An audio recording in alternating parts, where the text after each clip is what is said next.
Canal 9, en partenariat avec le service cantonal de la santé publique, la clinique romande de réadaptation, Addiction Vallée et Promotion Santé Vallée, vous présente l'Antidote.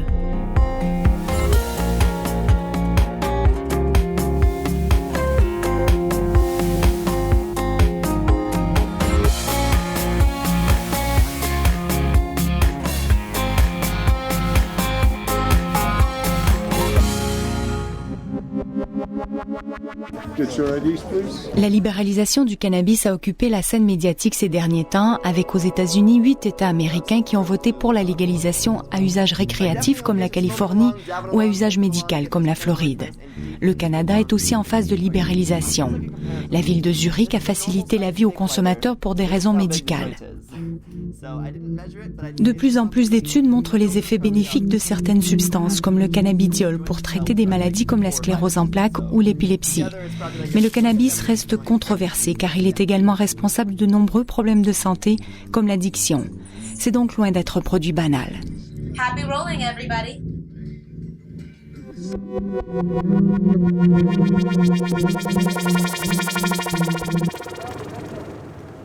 Environ 10% des Suisses consomment du cannabis, une personne sur 10.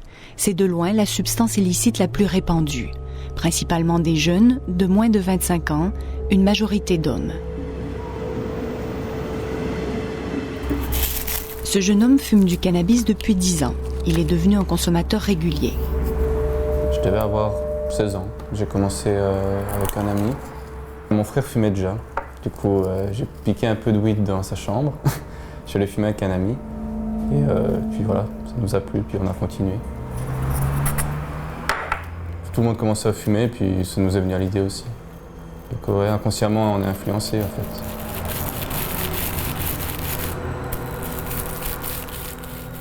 Au tout début, c'était que le week-end. Après, c'était un joint la semaine, quand je rentrais du boulot.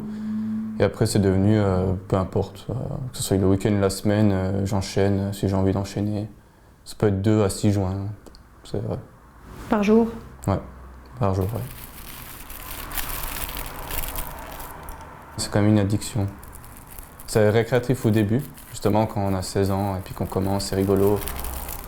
Puis en vieillissant, il nous faut un joint complet pour pouvoir sentir quelque chose. Et puis après, on l'utilise pour quelque chose aussi derrière un mur. Par exemple, s'il y a un truc qui ne va pas, on fume, puis on dit « Ah, ça va mieux ».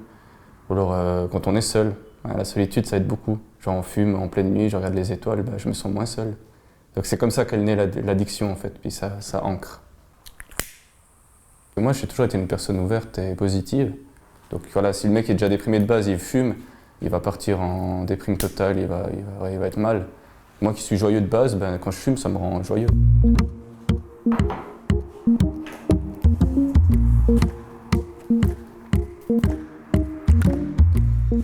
Est-ce que ça interfère avec votre travail ou... Non, parce que je sépare toujours le travail et la vie privée. Au travail, je suis au travail, je fais mon travail, je bois de l'eau, c'est tout. Et puis quand je rentre, voilà, c'est ma vie privée, donc je fais ce que je veux.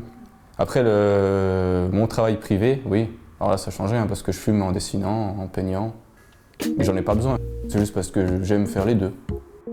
Voilà, je fais d'un côté, je peins de l'autre. Je m'éloigne pour voir, je tire une latte, puis voilà. C'est plaisant. On en dit tout et n'importe quoi. Le cannabis. Baudelaire, qui a beaucoup testé le cannabis, vous savez, c'est un auteur français, disait « S'il existait un gouvernement qui eut intérêt à corrompre ses gouvernés, il n'aurait qu'à encourager l'usage du cannabis. » Il y a plus de 400 molécules chimiques, donc c'est un produit très riche. Il y a plus de 2000 composés lorsqu'on le fume. Dans le cannabis, le poison, c'est le cannabinol. C'est la substance psychotrope. C'est celle qui vous fait faire des voyages. Enfin, si on peut appeler ça des voyages. Et le cannabidiol, c'est la molécule, elle est rigolote parce qu'elle est à l'inverse protectrice, non psychoactive.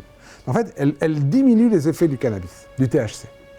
Et les joints des années 60 contenaient à peu près une part égale de cannabinol et de cannabidiol. Ils étaient naturellement produits par la nature. Aujourd'hui, on les produit de manière industrielle. Pour mieux informer les jeunes sur le cannabis, Nicolas Donzé, neurobiologiste et chimiste forensique à l'Institut central de l'hôpital du Valais, présente des données scientifiques à ces jeunes du cycle de l'école Montagny. Si vous voulez, quand vous buvez un verre d'alcool, vous avez 0,15 g dans le sang, et en 1 heure, à peu près, vous l'éliminez. Le cannabis, lui, il s'élimine beaucoup plus lentement. Parce que c'est une drogue grasse. Et on a une zone graisseuse particulièrement intéressante qui s'appelle le cerveau. Et typiquement, quelqu'un qui n'a jamais fumé un pétard, qui fume pour la première fois de sa vie un pétard, il mettra à peu près 30 heures x 7, ça veut dire 210 heures pour éliminer le cannabis. On a fait une étude qu'on a publiée en Valais. On a à peu près 60% d'augmentation des cas de cannabis sur 3 ans. Hein. Et puis, environ le 50% des personnes interceptées au volant sous cannabis consomment régulièrement. Et c'est un petit peu un souci pour moi de santé publique, parce que ça signifie au fond que plus on contrôle le cannabis, plus on en trouve, et plus on en trouve, plus on observe que les gens sont des consommateurs réguliers. Donc ça, c'est un souci. Surtout, ils ont tous entre 18 et 25 ans. Voilà, une grande quantité sont jeunes. Comment fonctionne le cannabis ? Dans les années 1990 à peu près, on a découvert que dans le cerveau et dans le corps humain, on a des récepteurs à cannabinoïdes. Dans mon cerveau et dans mon corps, en permanence, je sécrète un endocannabis, c'est-à-dire une petite molécule qui aurait à peu près des effets comme là, le cannabis. La seule différence, c'est que l'effet, quand l'endocannabis est sécrété, c'est vraiment tic-tic. C'est très rapide. Donc le récepteur est toujours activable. Quand il y a des joints qui sont fumés, c'est un tsunami pour le cerveau. Ça reste là tranquille. Cet endocannabis régule la construction de la mémoire grâce à la dopamine et à lui. Donc ça veut dire qu'au fond, notre vie fondamentale, c'est d'apprendre. On est curieux par défaut, puis on va construire des connexions neuronales qui vont devenir notre mémoire, ce qui nous permet de 50 ans plus tard de nous souvenir encore de mots qu'on a étudiés en allemand en deuxième du collège, ou d'autres notions. Et ce qui se passe, c'est que cette construction va dépendre aussi de cette modulation du système endocannabis. Donc au fond, fumer des joints entre 15 et 25 ans, ça va un peu perturber l'enregistrement de la mémoire, et ça va construire une mauvaise mémoire qui va plutôt vous apprendre le plaisir que le cannabis vous donne que le plaisir que l'apprentissage de connaissances vous donne. Donc c'est une forme de fausse bonne ivresse. Le cannabis est cultivé et consommé depuis des millénaires, mais ce n'est qu'en 1964 que le principe actif a été isolé. Le professeur Mechoulam découvrait alors le THC, tétrahydrocannabinol, un composé d'hydrogène, d'oxygène et de carbone. Au début des années 2000, on découvre également 2 types de récepteurs appelés CB1 et CB2. Et du coup, tout un système cannabinoïde avec un endocannabinoïde, un neurotransmetteur que nous sécrétons naturellement, qui agit sur les récepteurs. Ces récepteurs sont présents dans des structures du cerveau qui participent à la mémoire, à la douleur, à l'apprentissage, au contrôle des émotions, dans le circuit de la récompense et dans l'ensemble du système immunitaire. Bref, un peu partout. En clair, notre corps contient un système finement rodé et complexe, encore méconnu, et le THC vient se lier sur ce système de récepteurs et il le perturbe. Il n'y a aucune région dans le cerveau où il n'y a pas d'endocannabinoïdes. Donc toutes les fonctions du cerveau sont régulées d'une façon très précise et fine par les endocannabinoïdes. Cette régulation fine est très importante pour la plasticité synaptique, cette malléabilité entre les cellules nerveuses qui contrôle l'apprentissage et la mémoire. Si on prend beaucoup de THC, cette régulation fine des endocannabinoïdes n'est plus possible et donc on peut avoir des troubles de mémoire à cause de ça. On peut avoir des problèmes d'apprentissage, ce qui rend la consommation, notamment chez les adolescents, très problématique. C'est la moyenne là.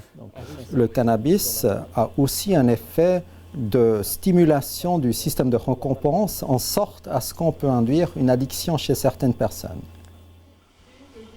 L'équipe du professeur Christian Luchaire s'intéresse justement aux mécanismes neuronaux qui influencent le changement comportemental qui définit l'addiction.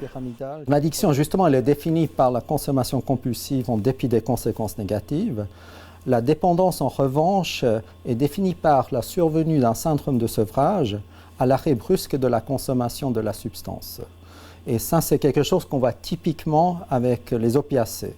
Si vous prenez la morphine ou l'héroïne et on arrête de façon brusque, il y a un syndrome de sevrage qui s'installe, qui est typique avec des dysphories, avec des tremblements, avec des diarrhées et ainsi de suite. Mais c'est ça qui définit la dépendance. Mais au-delà du syndrome de sevrage, par définition, on n'est plus dépendant.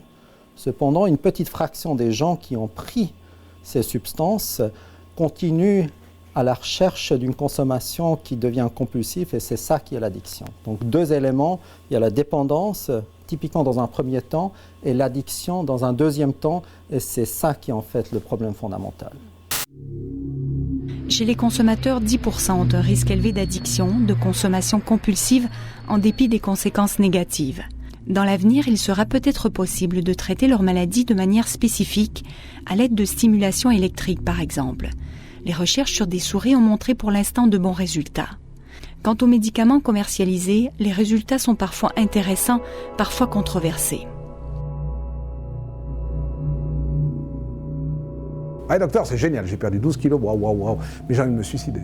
Quand on a découvert que le système endocannabis régule l'appétit, il y a des gens qui ont dit mais c'est fabuleux, on va pouvoir traiter cette épidémie qu'est l'obésité. Et ils ont développé un médicament qui est un bloqueur de ce système, ça s'appelle le rimonabant. Puis ce médicament, il était extraordinaire parce qu'il coupait l'appétit, donc ils perdaient du poids. Donc ça allait mieux. Leur diabète se stabilisait, leur cholestérol se stabilisait, leur obésité se stabilisait. C'est fabuleux. Le problème, c'est que le médicament était retiré du marché. Pour une raison simple, c'est qu'en perdant l'appétit de manger, ces gens perdaient l'appétit de vivre. Ils avaient envie de se suicider. Donc on voit aussi que non seulement ce système endocannabis régule cette construction de l'envie, de l'appétit, mais aussi peut être complètement perturbé. Parce qu'au fond, le système endocannabis agit de manière rapide. C'est vraiment une petite touche sur un interrupteur pour allumer et éteindre. Le cannabis vient, il se fixe, il reste, il prend son temps. Donc, essayez d'appuyer sur un clavier avec les 2 mains, en appuyant à fond, vous écrivez rien. C'est ça, le cannabis. Ça démontre la complexité, le risque et la difficulté de mettre sur le marché une nouvelle molécule.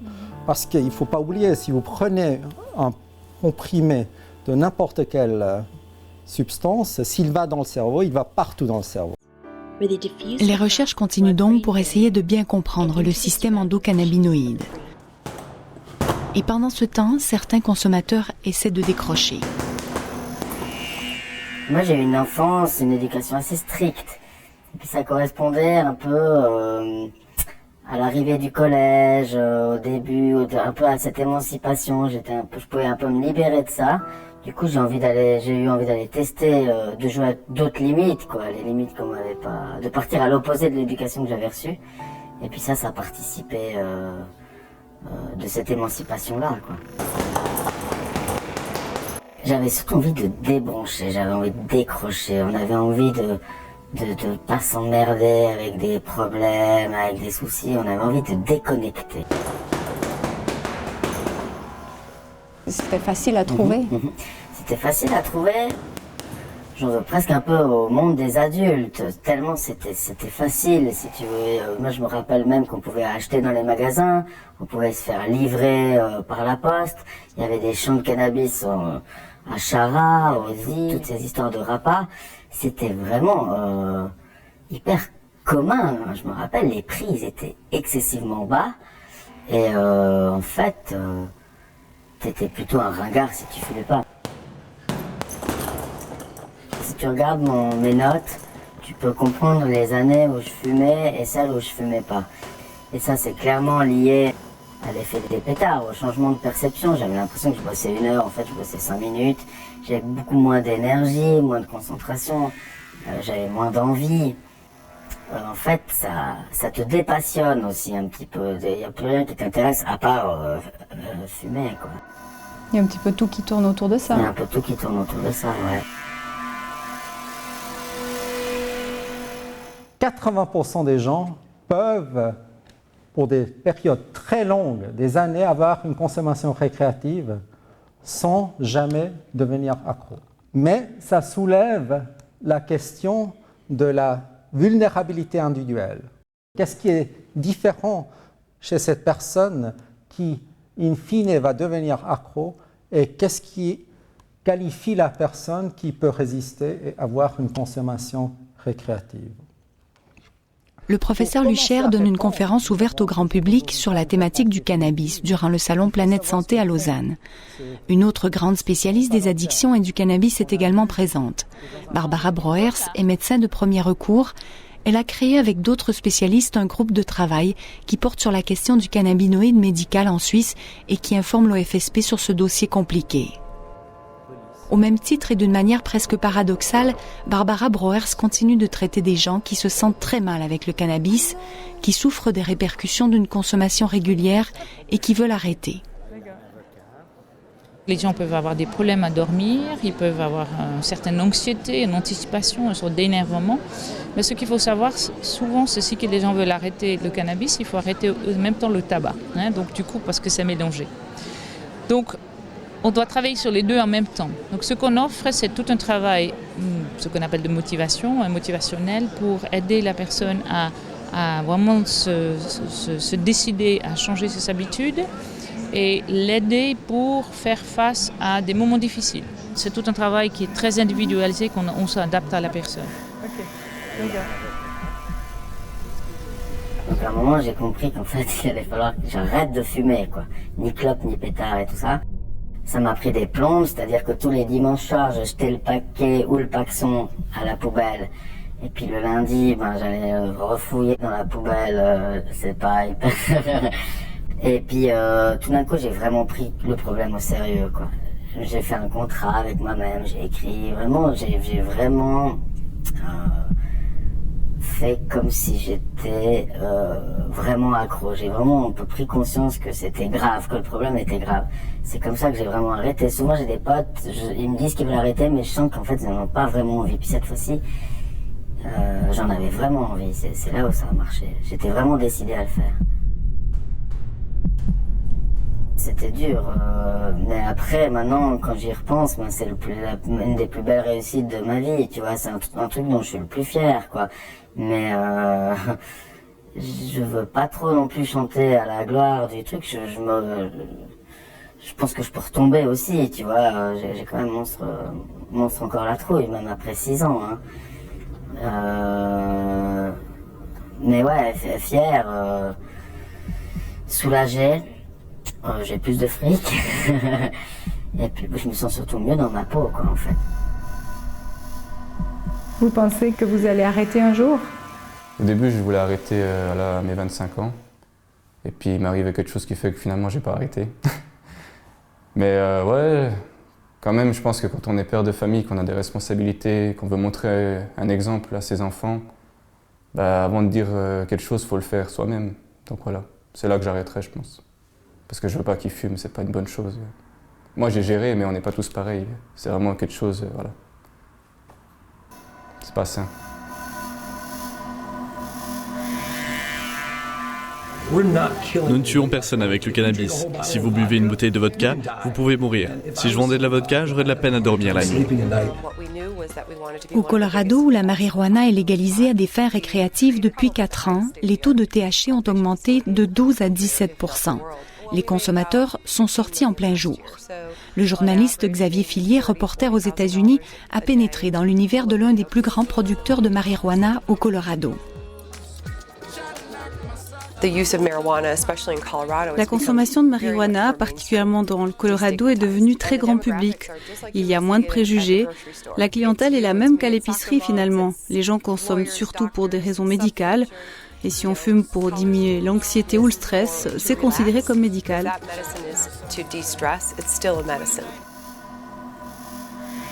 Depuis qu'il y a eu la libéralisation de cette drogue, on a eu une augmentation de 92% des morts sur la route. Donc c'est vrai que c'est pas anodin, on a augmenté, alors j'ai plus les chiffres en tête, mais c'est à peu près, disons, une permanente tendance à une augmentation du nombre d'élèves exclus des collèges, d'élèves contrôlés positifs au cannabis, aux urgences, une augmentation des cas de gens qui arrivent aux urgences qui finalement, un peu naïfs, prennent ce produit vu que dans disons que la moyenne générale populaire, c'est pas grave, et puis qui se font des super bad trips.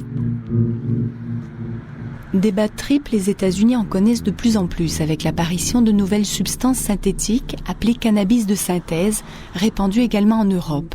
Des substances plus fortes qui ont des impacts majeurs sur la santé. C'était du cannabis mais synthèse, donc c'était pas naturel. Là ouais, j'ai fait un bad trip, comme on dit, où j'ai vraiment cru que j'allais mourir. J'étais dans une voiture et ma tête allait exploser, il y a plein d'informations qui m'arrivaient en même temps, j'arrivais pas à les gérer. Et j'ai eu, vraiment, la première fois de ma vie que j'avais peur, j'ai cru que j'allais vraiment mourir. D'une seconde à l'autre, je disais, ça y est, c'est fini. Puis après, c'est passé au bout de 30 secondes, et puis c'est bon. Donc la synthèse, non, merci. Ça, c'est le fameux SPICE. Ouais.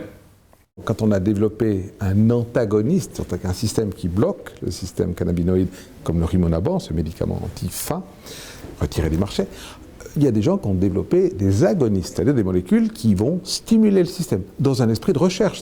Maintenant, ce qui se passe, c'est qu'ils ont construit chimiquement et synthétiquement des molécules qui ont une affinité optimale.